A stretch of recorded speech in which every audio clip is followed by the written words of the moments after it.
Sir నమస్కారం sir. నమస్తే. Sir కల్కి 2898 ఏడీ మూవీ చాలా ప్రెస్టీజియస్గా తీసుకొని చేసిన ప్రాజెక్ట్ సార్ ఇది. సో భారీ ఎక్స్పెక్టేషన్స్తో ఇవాళ ప్రేక్షకుల ముందుకు రావడం మనం చూస్తున్నాం. మరి ప్రేక్షకుల్ని రంజింపజేయడంలో ఈ మూవీ సక్సెస్ సాధించిందా లేదా, మీ రివ్యూ ఏంటి సార్ ఈ సినిమా పైన? అంటే కల్కి అనేది మనకి తెలిసిన విషయమే. నిజానికి బాపు గారి దర్శకత్వంలో కృష్ణరాజు హీరోగా కల్కి అనేటువంటి సినిమాని సత్యజిత్ రావు వాళ్ళు 80 దశకంలో అనౌన్స్ చేశారు. అనౌన్స్మెంట్ వచ్చింది కానీ సినిమా ముందుకు నడవలేదు, అయిపోయింది. సరే ఫైనల్గా ఇప్పుడు ప్రభాస్తో కల్కి అనే సినిమాని మహానటి సినిమాతో ప్రూవ్ చేసుకున్నటువంటి డైరెక్టర్ ఆయన నాగశ్విన్ ఇప్పుడు తెరకెక్కించాడు. ఇది మైథాలజీని తీసుకుని మైథాలజీని మార్వెల్ సిరీస్ తరహాలో నడిపినటువంటి సినిమా. దీని టార్గెట్ ఆడియన్స్ని ఫిక్స్ చేసుకున్నారు వాళ్ళు ముందు. అంటే ఈ మధ్య కాలంలో కామిక్స్ తదితరాలు ఈ మార్వెల్ సిరీస్లు ఇవన్నీ చూస్తున్నటువంటి జనరేషన్ని దృష్టిలో పెట్టుకుని డిజైన్ చేసినటువంటి కథ ఇది. దానికి ఒక అంటే కొంచెం మైథాలజీని మిక్స్ చేయగలిగితే బాగుంటుంది అని అనుకున్నారు. చెడు మీద మంచి సాధించే విజయం అనేదే కథ, అంతకుమించి ఏమీ లేదు.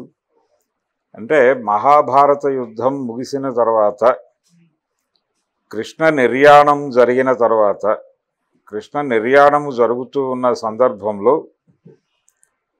శ్రీకృష్ణుడు వెళ్ళిపోతున్నాడు. మరి ఈ ప్రపంచం ఎలా అనేది నిజానికి కలిపురుషుడి ప్రవేశాన్ని కూడా ఆయన ఇండికేట్ చేసి వెళ్ళిపోతాడు. ఆ సమయంలో ధర్మాన్ని నిలబెట్టడం కోసం వేదవ్యాసుడు భాగవత రచనకు ఉపక్రమించాడు అనేది పురాణాలు చెప్తున్న విషయం. ఇప్పుడు దాదాపుగా అదే బాధ్యతని నాగశ్విన్ భుజానికి ఎత్తుకున్నట్టుగా కనిపిస్తుంది సినిమాలో. ఆయన 2 ప్రధాన పాత్రలు కూడా, అంటే సినిమాకి వెన్నెముకగా ఆయన తీసుకున్నటువంటి 2 ప్రధాన పాత్రలు, అది అమితాబ్ క్యారెక్టరు అలాగే ప్రభాస్ పోషించినటువంటి పాత్ర, ఈ 2 కూడా మహాభారత యుద్ధంలో కౌరవ సేన తరఫున యుద్ధం చేసినటువంటి పాత్రలే. ఓకే. అశ్వత్థామ క్యారెక్టర్ అని వాళ్ళు ఆల్రెడీ రివీల్ చేశారు. ప్రభాస్ది రివీల్ చేయలేదు కాబట్టి నేను కూడా చెప్పదలుచుకోవట్లేదు. థియేటర్కి వెళ్ళిన ప్రేక్షకులకి చివరిలో ఆ పాత్ర ఏమిటి అనేది చెప్తారు. ఓకే. అయితే అది కూడా భారతం నుంచి తీసుకున్న క్యారెక్టరే, దాని ఎక్స్టెన్షన్. ఈ 2 పాత్రలు ఆ రోజున మహాభారత యుద్ధంలో కౌరవ సేన తరఫున పోరాటం చేస్తాయి. అయితే ప్రజెంట్ సొసైటీలో కాంప్లెక్స్ అనేటువంటి ఒక కార్పొరేట్ రాజ్యానికి వ్యతిరేకంగా పోరాటం చేస్తారు వీళ్ళు. శంబల అనేటువంటిది మనకి బౌద్ధ వాంగ్మయంలోనూ కనిపిస్తుంది, అలాగే మన మైథాలజీలో కూడా కనిపిస్తుంది. హిమాలయాల్లో ఉన్నటువంటి ఒక సామ్రాజ్యంగా ఒక నేరేషన్ ఉంది దానికి. అలాగే బౌద్ధ వాంగ్మయంలో ఒక ఎడారి ప్రాంతంలో ఉన్నటువంటి సామ్రాజ్యంగా కూడా రాసి ఉంది. ఇది ఇక్కడ ధర్మం 4 పాదాల నడుస్తుంది అనేది ఎస్టాబ్లిష్మెంట్ ఈ శంబల వెనకాల. ఈ శంబలలో ధర్మం 4 పాదాల నడవటము, ప్రజలు ఎవరి వృత్తుల్లో వాళ్ళు ఉండటము, ఈ దీన్ని డ్రైవ్ చేస్తున్నటువంటి అంశాలు ఏమిటి అనేది తెలుసుకోవడం కోసం 1920లో రష్యా నుంచి కొంతమంది అధికారులు ఒక ప్రయత్నం చేశారు అనేది ఒక కథ ఉంది. అలాగే చైనా కూడా 30 ప్రాంతాల్లో ఒక ప్రయత్నం చేసింది అనేటువంటి ఒక కథ ఉంది. ఇలా జనంలో ప్రచారంలో ఉన్నటువంటి అన్ని కథలని, అన్ని విశ్వాసాలని, నమ్మకాలని అన్నిటినీ తెర మీద చూపించే ప్రయత్నం చేశాడు. చేసి ఈ కార్పొరేట్ సామ్రాజ్యం అయినటువంటి కాంప్లెక్స్ నుంచి, అంటే మనిషిని పక్కన పెట్టేసి వాళ్ళ ఎదుగుదల కోసం ఏం చేయడానికైనా సిద్ధపడేటువంటి ఒక ఎటువంటి సెంటిమెంట్లు లేనటువంటి ఒక కల్చర్, దానికి ప్రత్యామ్నాయంగా శంబల తిరిగి మానవీయ సంస్కృతిని నింపడానికి ఏదో ప్రయత్నం చేస్తున్నట్టుగా సినిమా నడుస్తుంది నడక. ఈ క్రమంలో అయితే చెప్పాల్సిన విషయాలు అంత బలంగా చెప్పగలిగాడా లేదా డైరెక్టర్ అనేది కన్ఫ్యూజనే. కానీ ఆయన దృష్టిలో కేవలం ఒక మార్వెల్ సిరీస్ తాలూకా ఇన్ఫ్లుయెన్స్ ఉంది. ఈ ఐరన్ మ్యాన్ తదితర హాలీవుడ్ సినిమాల తాలూకా ప్రభావం ఉంది. అలాగే ఈ మధ్య కాలంలో పిల్లలు విపరీతంగా అడ్మైర్ అవుతున్నటువంటి వీడియో గేమ్స్ ప్రభావం ఉంది. ఆ ధోరణిలో వెడుతూ దీన్ని వాడుకున్నాడు ఆయన, మైథాలజీని వాడుకున్నాడు. ఇంకా కల్కి పుట్టడు, ఇది ఫస్ట్ పార్ట్ మాత్రమే. కల్కి ఆవిర్భావానికి సన్నాహక సినిమా ఇది. కల్కి జన్మించటానికి ముందు సంభవించిన విషయాలు చెబుతూ ఆయన జననానికి ఒక ప్రాతిపదికని ఏర్పాటు చేస్తున్నటువంటి సినిమా ఇది, అంతే. కల్కి రావటము ఇదంతా కూడా మనకి పార్ట్ 2కి రిజర్వ్ చేశారు. అయితే మనకు రామాయణం గురించి చెప్పేటప్పుడు ప్రవచనకారులు చెప్పే మాట ఒకటి ఉంటుంది. రాముడు మానవుడిగా జన్మించాలి అనుకున్నప్పుడు అది సంభవించటం కుదరదు, జన్మించాల్సిందే. ఈ జన్మించటానికి ఒక పవిత్రమైనటువంటి తల్లిదండ్రుల్ని ఆయనే ఎంపిక చేసుకుని, దశరథుడిని అలాగే కౌసల్యని ఆయనే ఎంపిక చేసుకుని వాళ్ళ కొడుకుగా ఆయన పుట్టాడు అనేది ప్రవచనకారులు చెప్పేటువంటి విషయం. అంటే కౌసల్య గర్భాన పుట్టాలి, దానికి దశరథుడి తోడ్పాటు ఉండాలి అని ఆయనే డిజైన్ చేసుకుని పుట్టాడు అనేది ఒక మన ప్రవచనకారులు చెప్తూ ఉంటారు. గరికపాటి తదితరులు, చాగంటి కోటేశ్వరరావు గారు, వీళ్ళు బలంగా చెప్తూ ఉంటారు దీన్ని. అలాగే ఈ సినిమాలో కూడా కల్కి జన్మించడానికి ఒక గర్భాన్ని ఆశ్రయిస్తాడు. ఆవిడ అంటే మనకి మైథాలజీలో రకరకాలుగా భగవంతుడి జననానికి సంబంధించి బైబిలు ఒక కథని ప్రచారంలో పెట్టింది. పరిశుద్ధాత్మ ద్వారా ఆవిడ గర్భం ధరించి ఆ గర్భ విచ్ఛితి కోసం అక్కడ ప్రయత్నాలు జరుగుతాయి. ఆవిడ పారిపోయి ఎక్కడో తలదాచుకుని పశువుల పాకలో కంటుంది ఆయన. అలాగే శ్రీకృష్ణుడి జన్మ కూడా అలాగే నడుస్తుంది.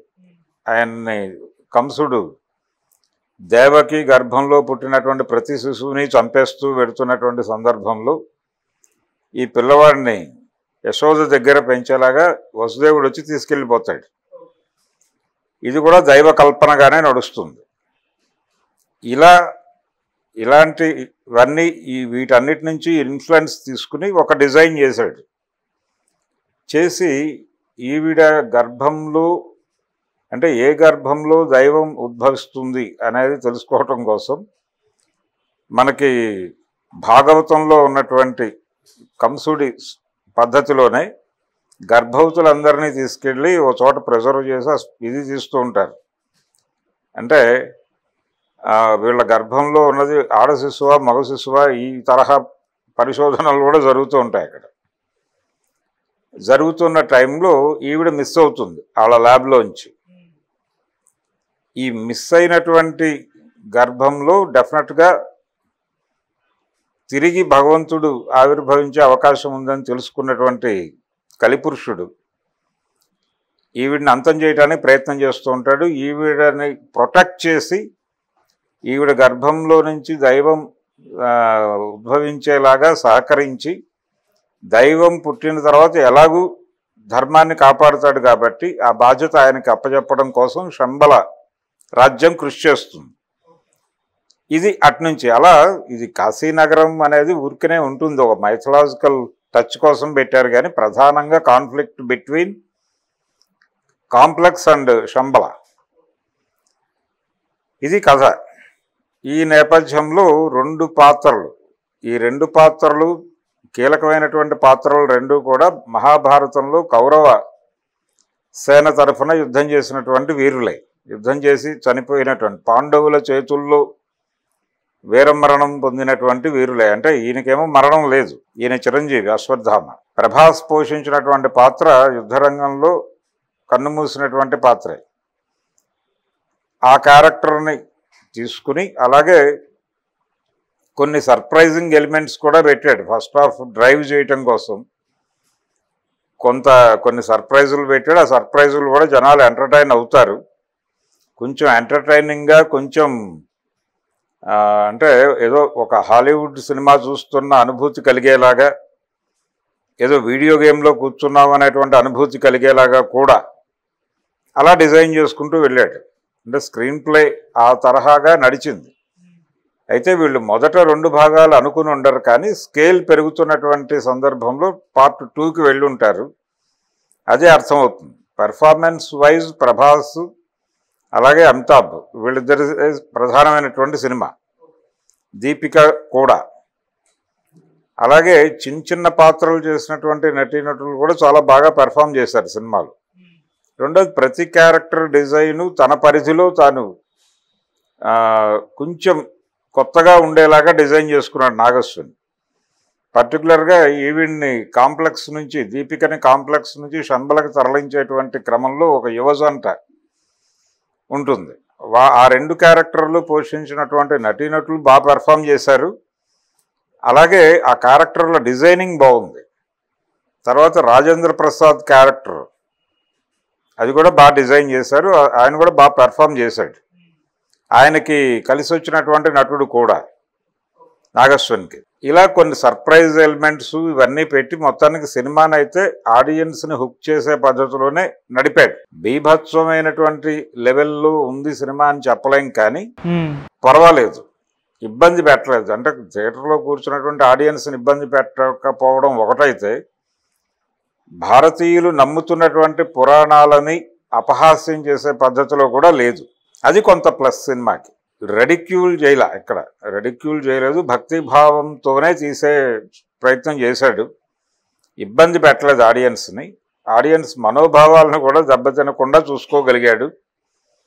సో ఈ సినిమా డెఫినెట్గా మంచి రెవెన్యూ సాధిస్తుంది. ఆల్రెడీ అడ్వాన్స్ బుకింగ్ సక్సెస్ఫుల్గా ఉంది. దీనికి పోటీ కూడా లేదు. సోలో రిలీజు ఇక్కడ మాత్రమే కాదు, బాలీవుడ్లో కూడా అదే పరిస్థితి. సో 1 వీక్ ఈ సినిమాకి ఎటువంటి ఇబ్బందులు లేనటువంటి, అంటే ఆల్ లైన్స్ క్లియర్గా ఉన్నాయి. ఇది ట్రావెల్ అయిపోతుంది. పర్టికులర్గా పిల్లలు అట్రాక్ట్ అవుతారు సినిమాకి. పిల్లల్ని థియేటర్లకు రప్పించడంతో పాటు థియేటర్కల్ ఎక్స్పీరియన్స్ ఇచ్చేటువంటి సినిమాగా తీర్చిదిద్దాలి అనేది వాళ్ళ వ్యూహం. అందుకోసం ఈ తరహా కథలు ఎంచుకుంటున్నారు. కన్నప్ప కూడా ఇదే దారి.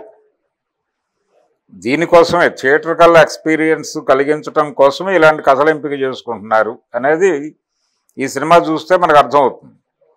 రెండోది, ప్రపంచ ప్రేక్షకుల్ని టార్గెట్ చేస్తూ సినిమా నడపాలి అనుకున్నాడు కాబట్టి మైథాలజీలోకి వెళ్ళాడు. క్రైస్తవ సాంప్రదాయంలో, అంటే క్రైస్తవ సాంప్రదాయంలో ఉన్నటువంటి పాత్రలు కొన్ని తీసుకొచ్చి ప్రజెంట్ సొసైటీలో వాళ్ళు ట్రావెల్ అవుతున్నట్టుగా కొన్ని ఇంగ్లీషు సినిమాలు వచ్చున్నాయి. ఆ ధోరణిని, అంటే ఈ కాంప్లెక్స్ అనేది అక్కడి నుంచే పట్టుకొచ్చాడు. వాటి ఇన్ఫ్లుయెన్స్ ఉంది ఈ సినిమా మీద, వాటి ఇన్ఫ్లుయెన్స్ ఉంది. అందులో నుంచి తీసుకున్నటువంటి డిజైనే అశ్వత్థామ క్యారెక్టర్, అలాగే ప్రభాస్ క్యారెక్టర్, ఇవన్నీ. సో టోటల్గా సినిమా ఎంగేజింగ్గా నడిపినందుకు నాగశ్విన్ని అభినందిద్దాం. కాకపోతే థియేటర్లో రేట్లు విపరీతంగా, టిక్కెట్ల రేట్లు విపరీతంగా పెంచారు. ప్రేక్షకులకు అది కొంత ఇబ్బంది. రేపు రేట్లు తగ్గిన తర్వాత, ఒక 1 వీక్ తర్వాత రేట్లు తగ్గాక కొంచెం కలెక్షన్స్ రైజ్ అయ్యేటువంటి అవకాశం ఉంది.